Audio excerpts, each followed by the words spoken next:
Hello बच्चों, let's see the question. The question says that select the correct statement. Ammonia is more soluble in aqueous ammonium fluoride than in pure water. Solid ammonium fluoride and ice are miscible in all proportions.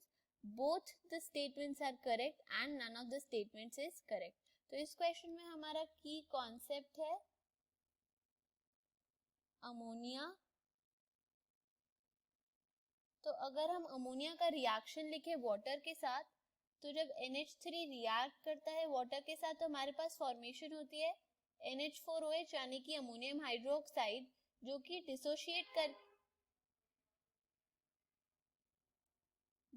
Dissociate होने के बाद form करता है NH4 plus ion plus OH minus ion. अब अगर हम बात करते हैं अमोनिया का रिएक्शन,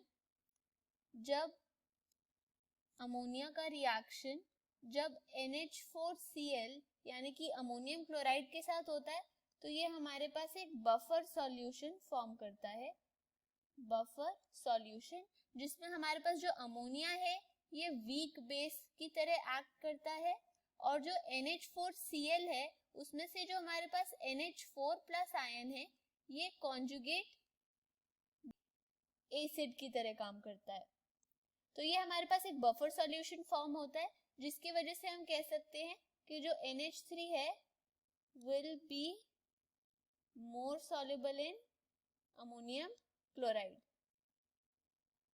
तो ये हमारा हम देयरफॉर कह सकते हैं कि जो ए स्टेटमेंट है वो ट्रू है. अब अगर हम सेकंड स्टेटमेंट के बारे में बात करें तो हम जानते हैं कि जो हमारे पास सॉलिड अमोनियम फ्लोराइड होता है ये सॉल्युबल होता है, कंप्लीटली सॉल्युबल, और इसी वजह से ये किसी भी प्रोपोर्शन में देयरफॉर मिक्सेबल होता है with ice at all proportions. तो इसी वजह से हम कह सकते हैं कि जो हमारी बी स्टेटमेंट है वो भी ट्रू है. तो ए और बी दोनों ट्रू हैं, तो जो करेक्ट स्टेटमेंट आ जाएगा हमारा वो हो जाएगा सी.